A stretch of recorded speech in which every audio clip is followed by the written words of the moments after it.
Just reached Christchurch today in the evening, and it's super cold out here.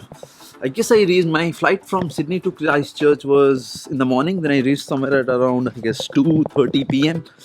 and came out with a Vodafone SIM card. I guess Vodafone is the best because I had already consulted a few of my friends and clients before I came here. So Vodafone is the best. It charged somewhere around like $50 for 3 GB, and then immigration was breeze.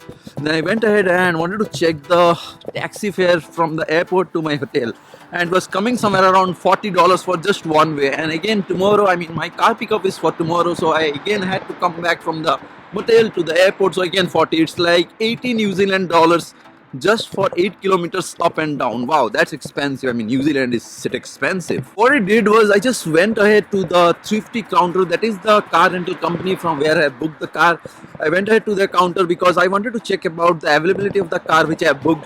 So once I reached the counter, they were like, are you booking the car today? I was like, no, it's for tomorrow. So is the car available tomorrow?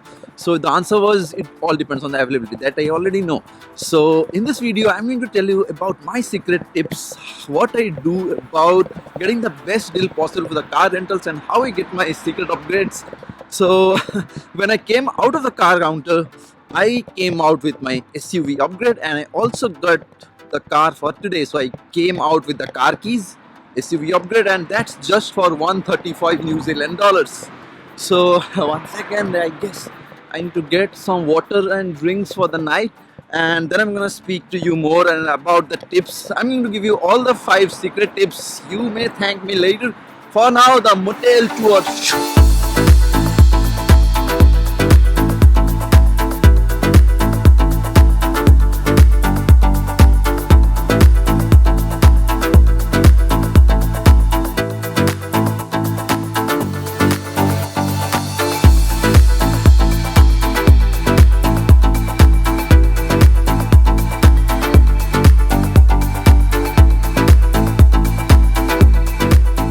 Okay, so the very first tip is, do not book your car rentals with any of the resellers or third party websites like carrentals.com or arguscarhire.com. You can go ahead and book with expedia.com or even the skyscanner.com, which is going to take you to the websites directly for like Thrifty, Hurge, Alamo, all those. I mean, all those are the famous companies when it comes to car rentals. So always book your car rentals directly with the companies, or book with Expedia or even skyscanner.com. Do not book with carrentals.com or arguscarhire.com. And the reason why I suggest not to book your car rentals or the bookings done by those resellers or third party website is, when it comes to insurance, then you are like stuck and it's gonna be messed up situation. For example, you meet with an accident or something goes wrong, then you have to make the payments, complete payment to the car rental company, and then only you are going to get the reimbursement from those third party companies. But if you are booking your car rentals directly from the company, then you do not have to pay anything. As long as you have the insurance paid and the add-ons are paid, you do not have to pay even a penny. Everything gets paid directly by the insurance company to the car rental company. So but if you are getting it done by the third party companies, then you have to pay that thing and wait for the reimbursement, which is going to take time. And the second tip is, while making your car rental booking online, always select the smallest car possible or the smallest booking order possible for the company. Do not go ahead and select the SUV or the mid SUV, 4AWD, 2AWD. Just choose the smallest car possible and the cheapest deal possible from the straight official website. The reason why I always suggest everyone to book the cheapest car possible, the smallest car, is there is a trick. So let's say if you have done a booking of the smallest car, let's say you have paid like $30 a day, and like you have driving for 10 days, you have paid like $300, and by the time you reach the counter, almost all of the small cars are always gone like in the start of the day, because normally whenever people are entering the counter or the car rental offices, they always choose the smallest car, and those small cars are already over by the time you reach by like after 12 p.m. or 1 p.m. or 2 p.m. So normally those officers are not going to tell you that those small cars are not available which you have booked, but they are going to offer you upgrades for almost negligible price. For example, you have booked like $300 for 10 days and SUV cost like $700 for 10 days, but you are going to get offer of maybe $10 a day for the SUV. So you are just have to pay like $100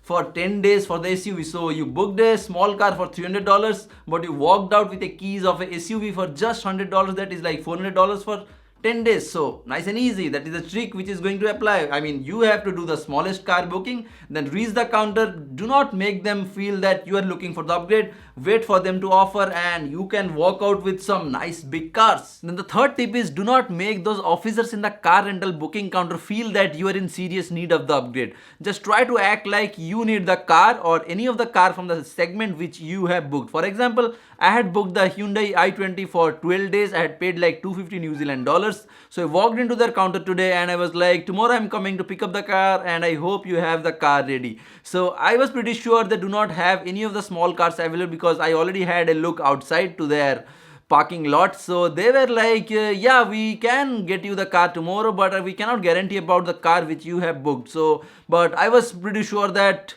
I need the car which I have booked. So they had a little chat and they were like, sir, we do not have the car which you have booked, but we can surely upgrade you to a SUV or a full size car for a nice price. So I was like, I would just made it look like I do not need the upgrade and I do not want to pay more. So they actually quoted me like 200 New Zealand dollars for 12 days extra for the SUV upgrade, and I was like, no, I do not need the upgrade, just get me the car which I have booked. Then after 5 minutes they offered me 100 New Zealand dollars. So at first they quoted me 200 New Zealand dollars for 12 days, then it came all the way to $100. So can you imagine SUV upgrade for just $8 a day, which is normally like $20 or $22 a day extra.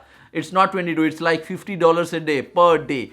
So I got a SUV for just around, I guess, $100 for 12 days extra. And then they also offered me to get the car today itself, because since my Uber was charging me around $80 to go for the round trip from the hotel to airport, so they just asked me to pay $30 more and take the car today itself. So I just walked out with SUV and I also got the car for today as well. So like $130, I got 1 day extra, then a SUV upgrade, and what else? I guess I got one more anti-collision insurance as well for free. Then the fourth tip is, always get your insurance add-ons paid at the time of online booking. Do not wait for them at the counter to do all those add-ons, because they keep on quoting some sky high prices for the add-ons for the insurance. For example, I guess I normally pay all the insurance add-ons while at the time of online booking, and it costs somewhere around, I guess, not more than $15 or $17 a day. But if you're getting the same insurance add-ons done from the help desk or the counter, they're going to charge you more than $30 to $40, which is huge depending on the number of days you are going to drive. And the fifth tip is, do not agree to their add-on for return fuel for the car. For example, whenever you are picking the car, it's always full tank and it's always included in the booking. You do not have to pay anything more for the fuel at the start of your trip. But if you're returning back the car with empty fuel or half of the tank, then you are going to get charged super premium to your credit card. So always make sure you are returning the car with filled tank. But they have one add-on in case you do not want to fill the tank and you just want to return back the car. You do not want to do that drill of getting to the fuel station, getting the fuel filled in and then returning back the car. You can always purchase the add-on from them, which is again super premium. I always suggest not to purchase that add-on, because today when the guy on the counter, he was asking me, do you need the fuel add-on? I was like, no, of course not, but since just I asked for the price, he was like, you are going to get charged $120 for the complete fuel, which I was pretty sure that it's not going to get charged me not more than, I guess, $40 in case I do that. So here, if you do that, you can easily save more than $70 to $100 easily. So those are the 5 tips of mine which I always follow. You can follow the same to get the best possible deal for your car rentals during any of your international road trips. If you have got any questions, just let me know in the comment section below. Smash the subscribe button if you haven't done it yet, and don't forget to click on the bell icon to stay updated. I will see you next time. Peace.